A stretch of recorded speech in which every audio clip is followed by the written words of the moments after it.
to talk sports. It's Hacksaw's Headlines, a panorama of the world of sports, stories, comments, and opinions. Now, here's iconic sports talk show host Lee Hacksaw Hamilton and co-host John Riley. From the DIXIELINE Lumber and Home Center studios in San Diego, we welcome you to our Monday bonus podcast, Road Trip, Baby. This will be different. Good afternoon, everyone. This is Lee Hacksaw Hamilton, along with my co-host, John Riley, and we are doing a double remote today for a Monday bonus podcast. I am based in Oregon. John Riley is based in Ireland. We will see if we can pull this off in the next half hour. Our podcast is brought to you by DIXIELINE Lumber and Home Centers, 9 locations in San Diego to serve you, and by North County Eye Centers of Poway and Escondido. When you need help, direction, treatment for your eyes, think North County Eye Center, Poway and Escondido. We didn't know if we could pull this off. We're doing a 2-continent Monday bonus podcast. I'm in the great Pacific Northwest in Oregon. Sir Riley is visiting his homeland. He is outside of Dublin, Ireland. John, good afternoon. I can't believe we've hit the floor running. We'll see if we can get this done. Yeah, I think it's all going to work out great. Actually, we're in Kinsale, Ireland right now, which is in County Cork, down in the southern part of Ireland. And it's been terrific here. We've had a great time. And how's everything going on in Oregon for you, Lee? Pacific Northwest is beautiful at this time, although it was really hot. I enjoyed your picture postcard that you texted me. John Riley spent an afternoon atop the Guinness Brewery in downtown Dublin, so he is ready for this podcast. John, we got a ton of topics on the table, some good, some bad. We're going to try to go a lot of different directions. Because we're doing this double remote, we're not going to be able to do Fans Forum when we get to the end of the show today. We hope to have it ramped up possibly by Thursday. And, of course, we're going to be doing this double remote for the next couple of weeks because John has gone back to see his family in Ireland.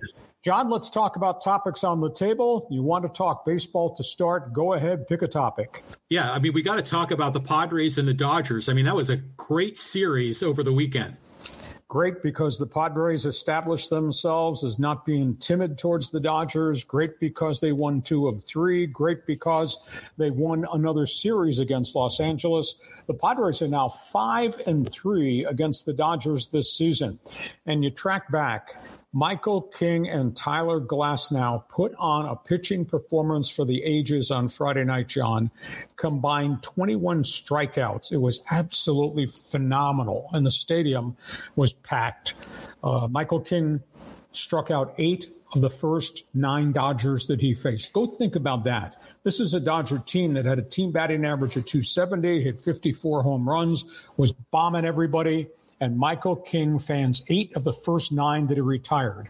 Glasnow, the ace of the staff, he was not to be denied either, John. He turned around. He whiffed 4 of the first 6. When they were done, King had 11 strikeouts. Glasnow had 10, 21 strikeouts between them in 7 innings. That was just phenomenal.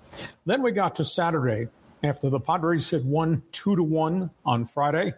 Here comes Teo Hernandez, grand slam home run for the Dodgers. Vintage Dodger baseball. They shut the Padres out on Saturday. All-time record, 46,000 plus for a game at Petco Park. And then Sunday, speaking of vintage, Yu Darvish, 7 shutout innings.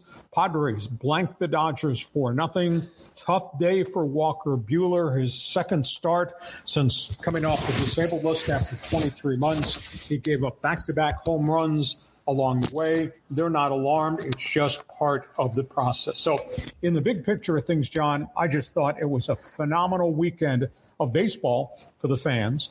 The Padre fans were crazy. Dodger fans bought a lot of tickets. They might have overwhelmed the Padre fans on Saturday. Padres returned favor and won again on Sunday.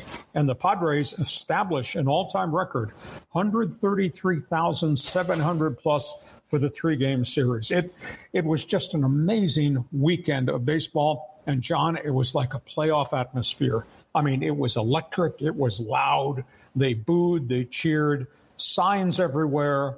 You either wore Padre brown and gold or you wore Dodger blue. It was quite an atmosphere. And these two teams, John, are going to do this 7 more times this season. How unbelievable is that? Your turn. My turn.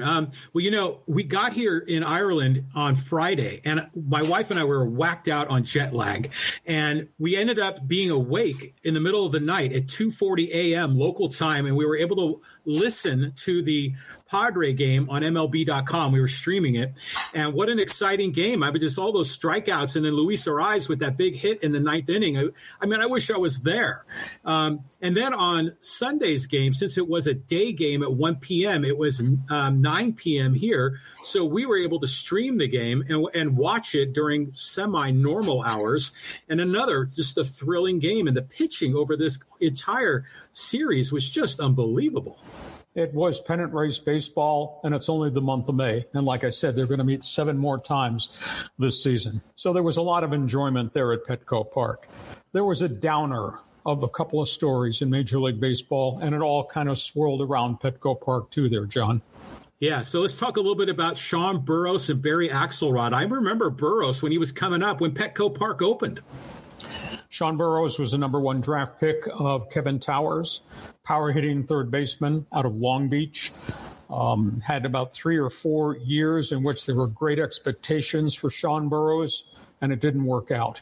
Most people of the opinion, you're going to play in the hot corner, you got to be a power hitter. He was not a power hitter. He struggled. He became a singles hitter. He became very frustrated. He just did not have an eventful 4 years. And the Padres finally gave up on him. They traded him to Tampa Bay. His career kind of spiraled after that. Didn't play well there, got released, went to Seattle. He got released there. What complicated it all was there were a lot of issues were going on with him personally in terms of being a party guy. And alcohol became substance abuse, became chemicals, became a dependency, became an addiction, and his life crashed. He lost his fire. He didn't want to play the game anymore, and he was out of baseball really, really quickly. It was a terrible story. He finally woke up after living almost like a homeless person, having lost his family and lost his money, and decided, this is not me. And he got into rehab with some help of people from Major League Baseball, including Kevin Towers, the late general manager. And he rallied his career and his life, and he came home, and he resurrected his career. He dropped dead at age 43 of a heart attack in the parking lot, getting ready to go to a Little League baseball game. He died watching his son playing. Terrible story. But, you know, there's so many positives about the comeback of Sean Burroughs as a person. He saved his life, and people in baseball helped him. Kevin Towers walked him through the whole sobriety situation. It was really, really a special give back to the kid. Dies at age 43. Then the next day, we get the notification about Barry Axelrod passing. He was a very free-spirited player agent. He had a unique and very different philosophy. I want to win in negotiations with a club, but I want my general manager I'm negotiating with to win at the same time. And they worked a lot of deals. Kevin Towers, Barry Axelrod, he represented a whole number of Padre players. Barry had been sick recently, passed away at the age of 77, cut from a really different cloth. And it's interesting that I've heard the stories about how he and Kevin Towers in negotiating contracts would scream and yell at each other at 1 o'clock in the afternoon and then go out for dinner and have wine or spend vacation time together. And it was Barry Axelrod, the agent, that was with Kevin Towers every step of the way as Kevin fought his own battle back from cancer, which obviously took his life at a very young age. Very unique relationship. As I said, Kevin Towers' nickname was the Gunslinger. Barry Axelrod was Quick Draw McGraw. Really, really special people. So as great as the Padre-Dodgers series was, there was a terrible tinge of sadness because of the passing of Sean Burroughs and because of the passing of Barry Axelrod. Yeah, I just remember Burroughs being the hype, prospect, having been the Little League World Series guy, and we were so excited to have him. And I remember they had to move Phil Nevin from third to first, and Nevin wasn't happy about that. But they were planning for the future, and we had all of our hopes in this kid. And then, he was just sort of a Punch and Judy singles hitter. But I read the article in the San Diego Union Tribune about his struggles when he was going through the drug addiction and the homelessness and like living out of a dumpster bin. And I didn't realize the severity of the problem that he had. So what a heroic way to come back, have a child. And it's something kind of interesting how he passed away at a Little League field where he had his greatest success. Yeah, and it was amazing that Kevin Towers walked the road with him to get him into rehab and through all that. And in terms of Axelrod, we deal with all kinds of agents in the media, some good guys, some bad guys, some friendly guys, some guys are just hostile towards the media. He was really different. I enjoyed him. He did a great job for his clients, but he was one of the most unique people that he wasn't out to screw the general manager out of a contract. He wanted it to be win-win for both. And he was interesting. At the end of his career, he stepped out of the agentry business and he went to work for the Arizona Diamondbacks, who Kevin Towers was the general manager with. And they wound up finishing their baseball careers as kind of a joint front office team. And then out of the goodness of his heart, Axelrod was with Kevin Towers every step of the way as Kevin fought the losing fight against cancer. Hellacious story. Really good guy. Well, besides Nevin, what were the other players that he represented? Oh, my goodness. A whole wide variety. Off the top of my head, Nevin was probably the biggest star of all, but there were pitchers. I think there were some infielders along the way. I think Nevin was really the marquee guy. And Barry didn't represent a lot of guys nationally around baseball. He represented a lot of West Coast guys. Well, I think it's terrific the way that relationship, with Towers and Axelrod, and then Towers with both. And that it was all like guys that appreciated it, loved each other of the negotiation table. Yeah, exactly. So we go from baseball. Next topic on the table involves the NFL, and that involves a passing of a name everybody recognizes. Yeah, A.J. Smith. I remember him as the general manager. Tough guy. Passed away at the age of 75 after a couple of years fight with cancer. He inherited a pretty good football team when John Butler, the former general manager of the Chargers, who would replace Bobby Beathard, John Butler passed away suddenly from lung cancer. A.J. Smith had been his right-hand man. They had been together in Buffalo. They'd been together in the USFL in Chicago. And he inherited a decent team that John Butler was just starting to put into place. Remember, at the end of the Bobby Beathard era, the Chargers went 1-15. That was the year of Ryan Leaf. So John Butler had a lot to clean up, and then he passed away so suddenly. A.J. Smith took over, and A.J. Smith did not have a good season the first year, but it got him a high draft pick. And then, of course, he drafted Eli Manning. Manning refused to come to San Diego. He turned around on draft day and traded Eli to the New York Giants in a package of deals that brought him Phillip Rivers, amongst other players. He founded Antonio Gates. He discovered Vincent Jackson. He drafted Eric Weddle. And so they wrapped all those guys around LaDainian Tomlinson, and that became a really good football team. Other guys that he brought in, Sean Merriman, Nate Kading, they were really good people. At the end of the day, he stockpiled an enormous amount of talent, starting with what he was given from John Butler, and obviously the marquee name was the Hall of Famer LaDainian Tomlinson. But think about this. He drafted a quarterback, Phillip Rivers, that broke all the passing records, over 59,000 yards, 397 touchdowns. He drafted a basketball player who had never played college football, and years later, Antonio Gates had 955 career receptions. He did a lot of good things, but they never won the big game, and that was the biggest issue of all. And of course, at the height of his popularity, he became really hard to deal with from a media standpoint. And he became very tough to deal with, I think, from a player and agent standpoint. And he fired Marty Schottenheimer, which is maybe one of the really worst moves that the Spanos family ever signed off on. After Marty had just gone 14-2, he hired Norv Turner, a career great offensive coordinator, but a substandard head coach. He brought him in. Norv won for a couple of years with Marty's players, but they never got there. And getting there, you're in this business to get to the Super Bowl, and A.J. Smith never did. So for all the positives he did in terms of player personnel, John, he really failed at his job with all the gifts that he was given and the players that he came upon. It turned out to be a really disappointing end to his run.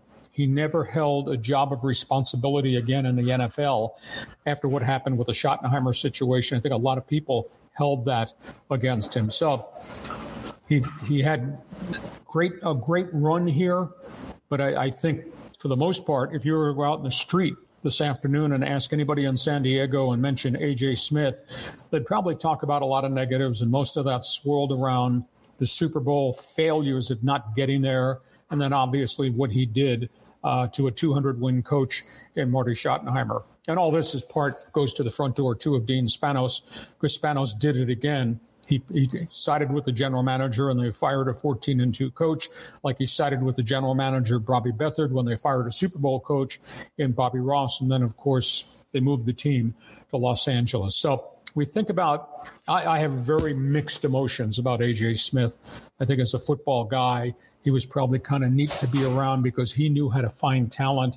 But as a person, I didn't think the relationships are very good, right, especially right at the bitter end. John? Well, besides all the things that you just mentioned, the one other thing I remember about A.J. Smith is that he had a relationship with Kevin Acee when he was the beat writer for the Chargers.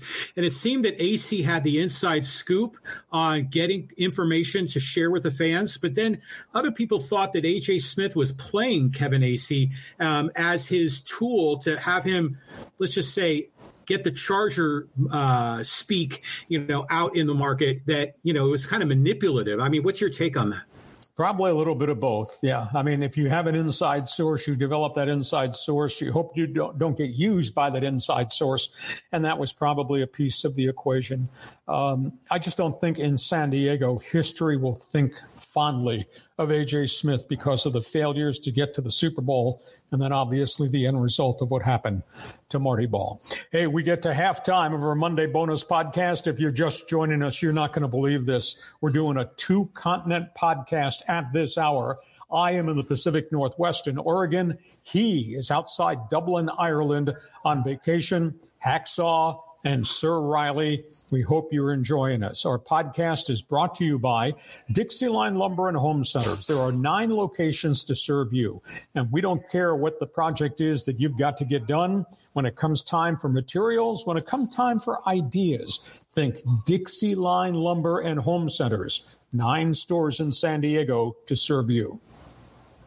Podcast is also brought to you by North County Eye Centers of Poway and Escondido. We will all need help with our eyes. And when that time comes, whether it's a vision test or whether it's to deal with something much more significant, glasses, contact lenses, glaucoma, whatever it is, think North County Eye Center of Poway and Escondido. And a reminder, our Monday bonus podcast is coming to you from Oregon and from Ireland. This is kind of different, and we're keeping our fingers crossed we can get through this without anything happening. John, we won't be able to do Fans Forum today, but we do want to remind everybody about what we're doing with Hacksaw's Insiders Group. Just go ahead and describe how Fans Forum works and for the people who can join our team. Okay, well, let's just talk about Hacksaw's Insiders Group, which is a great little thing. We're building a team, a community of people that love sports, love Hacksaw, want to talk Padres, Dodgers, NFL, NBA. The way you sign up is go to LeeHacksawHamilton.com. In the upper right corner is an orange box. Just fill it in. We send out emails of the best 15 minutes in sports, sometimes Lee's one man's opinion, and we might have some other things coming for you. So if you want to join, just go to LeeHacksawHamilton.com. And a reminder, we normally do at the end Fans Forum, but because we're doing a 2-continent broadcast at this hour, we're not going to be able to do it today. We might be able to do it come Thursday. John, let's go to the second half, and we got hoops to talk about. And boy, there's a lot of topics on the table. Yeah, hoops, NBA playoffs. I mean, what's happening here, Lee? It's amazing. I mean, we're now marching into crunch time in the NBA playoffs. And here's the Minnesota Timberwolves series against the Denver Nuggets. Minnesota won twice in Denver. Looked like the Nuggets were done. They were down 0-2. They went to Minnesota, and despite Anthony Edwards going off for monster scoring nights, the Denver Nuggets beat the Minnesota Timberwolves 2 games in a row. Series is now tied 2-2, and now they're going back to Denver for Game 5. The big issue is Minnesota's big men have disappeared. It's really hard to believe. You looked at Denver, and Nikola Jokic, was really struggling, looked fatigued, looked like maybe there was an injury. And his support people, Jamal Murray, Michael Porter, were really hot and cold. That was in the 2 losses at home. They go to Minnesota, and the Timberwolves bigs totally disappear. So, boy, it's gut check time here for this situation. The other night, Jokic had 35 points as they won the second game in a row on the Timberwolves' home floor. So you got that series. The other series involves a team that I thought was going to roll through the East, the New York Knickerbockers. Suddenly, they're not playing very well. They blew out Indiana in games 1 and 2 at Madison Square Garden. They then went to Indiana, and they got pummeled to give up 132 points in the second game. Pacers have now made it a shooter series. That series is tied 2-2, and the Knickerbockers have a bunch of nagging injuries, including Jalen Brunson, their big scoring guard, who's had a lot of 40-point games this season. Suddenly, he's hobbling. Some say it's his foot. Others say there's a groin injury. He's just not the same player. And suddenly the Knickerbockers are not competitive. Now the series goes back to MSG for Game 5. So those two teams are really in serious trouble right now. John, it's been fascinating to watch these playoff series and how the emotional pendulum has kind of swung back and forth. Yeah, I think the Knicks could certainly use Malachi Flynn right now, right? Coming off the bench. That poor kid, I mean, he's been kind of pushed aside in Toronto. He's proven it in Detroit. He would be a great asset for the Knicks. Yeah. By the way, sidebar story, speaking of ex-Aztecs, somebody has to explain this story to me. Jaden Ledee was not invited to the NBA draft combine in Chicago that opened today. Jaden Ledee got an invite to go play in the NBA G League camp in which scouts come in and look. He played there. He averaged 11 points, 5 rebounds a game, 15 minutes per game in the scrimmages that he played in. He did not get invited to go to the NBA camp. So the only thing I can see is he's just going to have to use his credentials and his video to sell somebody on signing him to a make-good contract to come in to somebody's NBA camp once the draft is completed. But I'm stunned. I mean, we're talking All-American here, second-team All-American. We're talking phenomenal Mountain West Conference Player of the Year type personality, dedicated kid. And at 6'9", 225, 230, I just don't understand why he's not getting more play and why now he's been bypassed twice by NBA scouts. And I don't buy the theory, well, Lee, he's 24. It does not matter. If he can play right now, he'll play right now, and he gets a contract, and he comes in and proves himself at the NBA level. I mean, I'm just shocked when you consider Bronny James, who averaged 4 points a game at USC, is in the NBA draft camp. Lost his starting job, never got the job back at Southern Cal, and yet, because he's a legacy, he's in that camp. I think this is so, what's the word? This is so unfair to Jaden Ledee that he's being treated this way by NBA scouts, NBA teams. Yeah, I'm kind of perplexed by it as well. My instinct says, yeah, he's 24 because they want to draft 19 and 20-year-olds, so they have, some length of career in the NBA. But there is no way an NBA team is not going to want to sign Ledee as a free agent, after the draft. I mean, he's going to land somewhere because he's just such an obvious pick. But it is crazy that he wasn't invited to the NBA Combine. The G League had their Combine, and they invited 5 players from that one up to the NBA Combine, and Ledee wasn't one of those names either. But Boogie Ellis was one. I think the bottom line will be he's going to have to show the NBA teams what kind of player he is. Maybe he gets a post-camp draft invite as a walk-on free agent because they do bring in guys who are undrafted, and maybe he plays his way there, or maybe he plays his way onto an NBA G League contract because they will sign some free agents along the way. The alternative is go to the Euro League in Europe and play for a year there, and he's got agents, so maybe they'll take him abroad for the first year. But based on everything we saw with this young man, it's just hard to believe that. To me, there can be no justification why this type of talent is there. So we go from that topic to the other topic, which is actually the draft itself. Yeah, the pick. I mean, did they do the lottery with with the balls bouncing around, Lee? Yeah, and in Detroit, they're not real happy for the second year in a row, and Detroit's one of the worst-run franchises in the league. John, they had the NBA draft lottery over the weekend. The Atlanta Hawks, who've got themselves a couple of really good young players, get the first pick in the draft. It's the first time Atlanta has ever won the draft lottery. So they draft one. Washington, which is coming off the all-time worst record in franchise history, they will get the second pick. Houston, which has stockpiled some really good young players, surprisingly jumps up. They're a non-playoff team. They jumped up. They wound up with the third pick, which is amazing. San Antonio, which got Victor Wembanyama last year, John, they're going to wind up picking fourth, and San Antonio also has the eighth pick. So they're going to get two really quality players in the draft. And then the fifth pick went to Detroit, and Detroit was miserable this past season, worst record in the league. But for the second year in a row, they went from being the worst team to only drafting number 5. So Detroit's not really happy with the scenario. San Antonio, as I said, is drafting 4 and 8. Portland, post Damian Lillard, is drafting 7 and 14.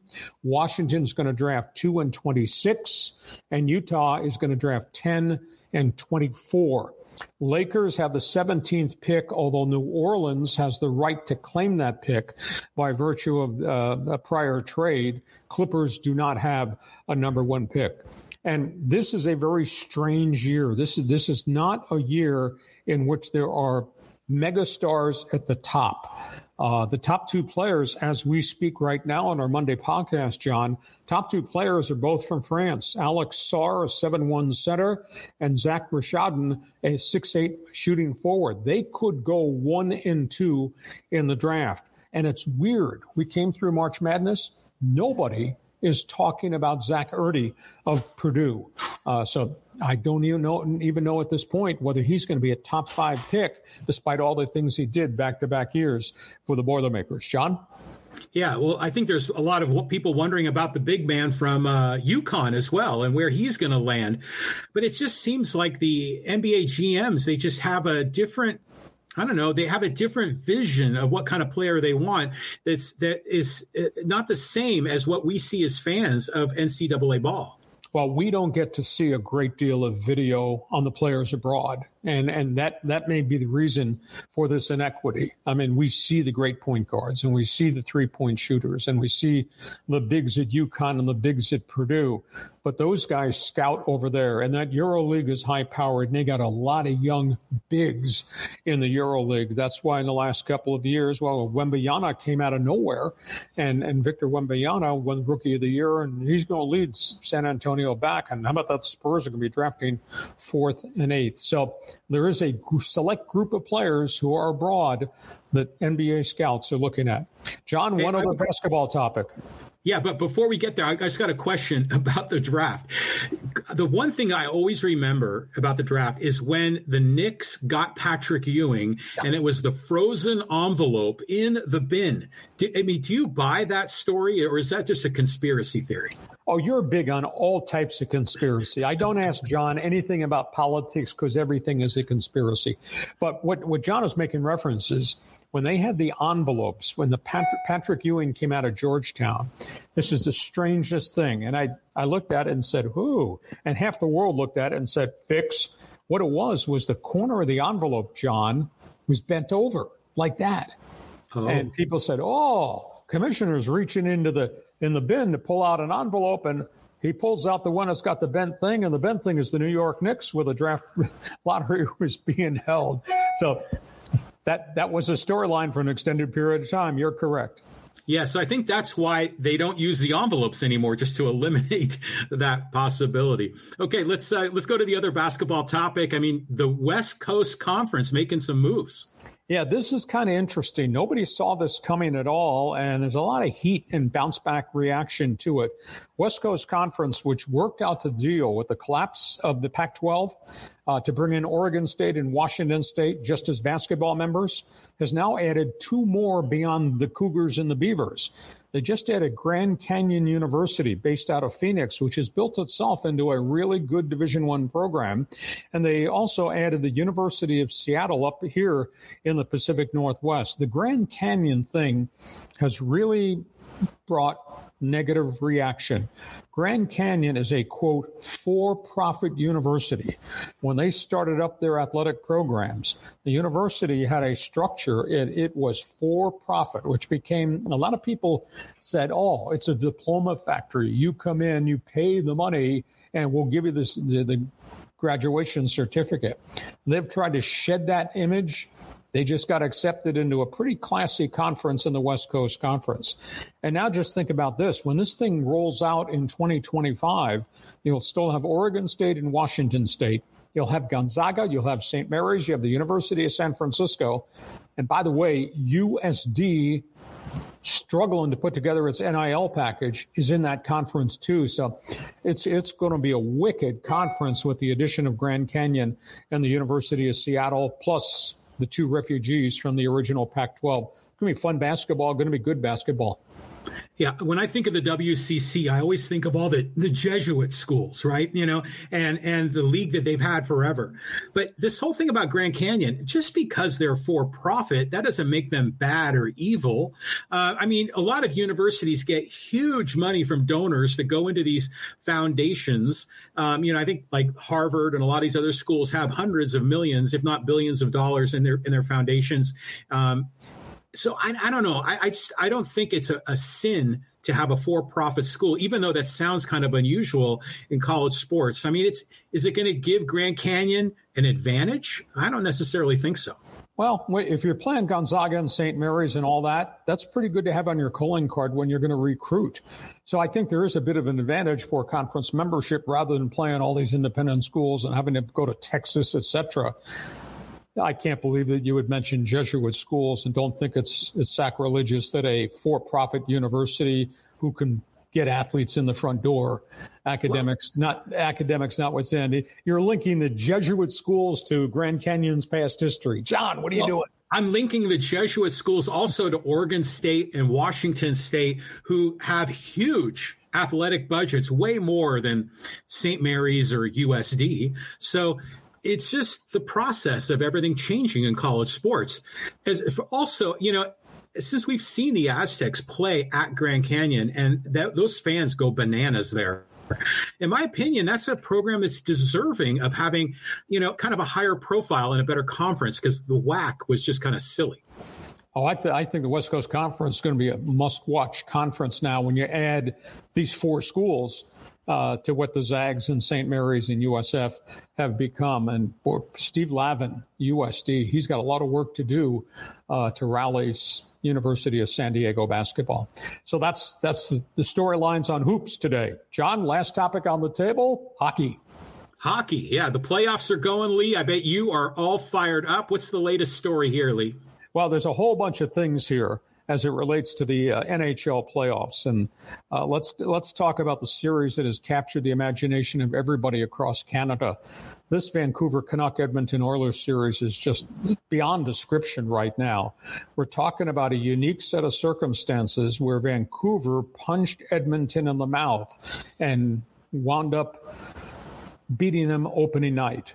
Then Vancouver lost the second game at home, and I think the general consensus, well, here comes Connor McDavid and Leon Draisaitl. This series is over. Then they go to Edmonton for the 2 games there, series tied 1-1, and what happens? Edmonton blows them out in the 3rd game, and then in the 4th game last night, Vancouver comes back and pulls off an unbelievable upset as their goaltender, Artis Siovs, makes 42 saves on the road, and Connor McDavid disappears. It's absolutely stunning series. So it's 2-2. Now they're going back to Vancouver. And if the Canucks win there, then it goes back to Edmonton for Game 6. And then it has to go back to Vancouver if it is a Game 7. I mean, this is amazing because Edmonton's and what's got all the star players and got the firepower, and Vancouver's just got a bunch of grinders. And they're doing this with a 3rd-string goaltender, which is just a shocker. The other storyline as it relates to Edmonton, I don't know who they're going to have play in goal. They benched Stuart Skinner on Sunday. And I went back and did some checking. In this playoff series, NHL goaltenders, John, they can carry a team. NHL goaltenders in playoffs, if they have a save percentage of 9-10, that's phenomenal. Stuart Skinner's save percentage in this series against Vancouver is .793. He's fighting the puck. He's playing bad angles. He's not seeing shots. They benched him. And suddenly the guy who had played really well all season as the Oilers had a good campaign suddenly is really shaky. And I'm a big believer. I read body language of goaltenders, and I know when these guys are fighting the puck and when their confidence has started to erode. And they need Stuart Skinner, but they don't need Stuart Skinner with a .793 save percentage. So that's an amazing story. Meanwhile, the Kings and the Ducks, their seasons are over.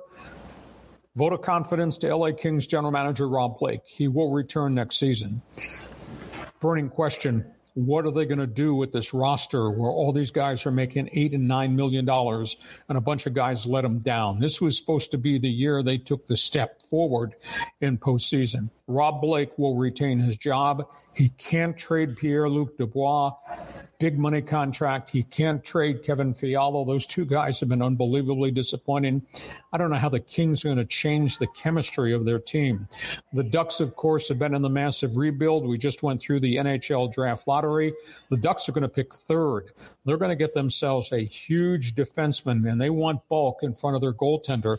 The burning question with the Ducks between now and the NHL draft at the end of June, are they going to trade John Gibson, their perennial all-star goaltender, to stockpile more players or draft picks and just go with the San Diego goaltender that they really like, Luca Dostal, who played really well, so that bears watching. And then in Toronto last week, they fired Sheldon O'Keefe, the coach, after they got knocked out of the playoffs again in the first round. And Brendan Shanahan, the president of the team, went public and made the statement, we got rid of the coach. We made a coaching change. We're going to make some player changes. And they got a bunch of big money contracts, too. I don't know if anybody wants a $10 million contract that John Tavares has, whether anybody would be willing to take on Mitch Marner's $10 million contract, which has only 1 year to go. That is interesting. Need to keep that thing because evidently Shanahan is now threatening, we're going to change this. We're going to change his roster because his roster has let us down 3 straight years in a row in the first round. They've not won a first-round playoff series. These are the Maple Leafs. Have not won a first-round series in 20 years, which is absolutely stunning. And the last name is Joel Kenville. There are 5 NHL coaching jobs that are still opening. This guy has had tremendous success, Blackhawks, St. Louis Blues, Florida Panthers, a longtime NHL defenseman, held in high regard. It's almost as if he's being blackballed out of the league. About 5 years ago, there was an incident in Chicago where minor league players were brought up. And while they were with the team, skating as what they call black aces, they were practice players out of the American Hockey League. One of the players was sexually assaulted by a video coach. And evidently this went on for a while. Blackhawks didn't do anything about it from a discipline standpoint. Story was hidden in the closet until the player finally sued just a couple of years ago and won the suit. It cost the general manager the job. It cost Kenville his NHL job. He had long left Chicago and was down in Florida doing a good job there. And he's never been reinstated by the league. Toronto, I was told, wants to talk to him. He might be the best candidate out there, but he's not applied for readmittance because he doesn't think the NHL is going to readmit him. And evidently at the tail end of his Chicago thing, he indicated, we're in the playoffs. Don't bother me with anything else. I need to focus on the playoffs. When this story kind of swirled about the sexual assault of one of the young minor leaguers in the Chicago system while he was with the big club. To me, it's like Kenville's being blackballed out of the league. And they already fired the general manager. Scotty Bowman's son was the general manager there. So that's a really sleazy story. But all this has gone by, and Kenville can't get a job, which to me is shocking because I think he's pretty good. John, those are the hot topics on the table in the world of hockey. Yeah, hot topics. I'll tell you this, we're traveling, so I haven't seen all the games, but I did see the highlights of the Canucks-Oilers game, and one of the players got cross-checked, like up in his neck, and was like tag teamed by another player. I mean, did you see that, Lee? That was Connor McDavid, the star of the Edmonton Oilers. And that came after the game was over. Right at the end of the game, he got cross-checked right in the mouth. Did not get badly injured. Could have been badly injured. The Vancouver defenseman, Connor Soucy, has already been fined $5,000 today and is going to hold a hearing, I think, by tomorrow. He's probably going to get suspended. The rivalry has really become bad blood. There have been a lot of heavy hits. There have been a lot of cheap shots along the way between these two teams. Both these teams are intent on crashing the crease and disrupting the goaltenders. Silovs, the Vancouver third-string goaltender, has done very well. He's been able to hold up and weather this barrage of bodies in front of him, whereas Skinner has just, I think, emotionally cratered. And Edmonton's got a big decision to make before that Game 5 tomorrow night, which is back in Vancouver. Like I say, I quoted you those statistics, and I know you're a big numbers guy. Dude, if you got a 793 goals against average in the playoffs, your team is either dead or about to become dead in postseason play. Yeah, I mean, the NHL playoffs are terrific. I'll tell you what, Lee. I mean, here I'm in Ireland, and we're not getting NHL coverage out here, but there's people here talking about hurling and a lot of other sports. Isn't the most shocking thing? I told John this before he got on the plane. John, when you get the Irish News, which is the big countrywide newspaper, go to the back. It's a tabloid. Go to the back. And I bet he found 5 pages of soccer stories and 2 pages of hurling stories and maybe something on darts. But you would not know that there's Major League Baseball or the NFL draft or the NBA draft or the playoffs going on. It's a uniquely different sports culture, isn't it? Yeah, it is. But, it's all good. I mean, we all love sports and it's great doing this podcast. I mean, this is kind of cool. We're doing this, around the globe. I mean, it's the world of sports legitimately. This has been fun. And again, we hope maybe by Thursday we'll be able to do Fans Forum to give everybody an opportunity to join us. And again, our podcast brought to you by DIXIELINE Lumber and Home Centers, 9 stores to serve you in San Diego, and by North County Eye Center of Poway and Escondido. You need help with your eyes? Think about them, North County Eye Center. And again, this is a 2-country hookup. I am in Oregon. John Riley is drinking Guinness. He's in Ireland. We're going to do this on Thursday, hopefully without taking any bullets along the way. We got through this. This was pretty impressive.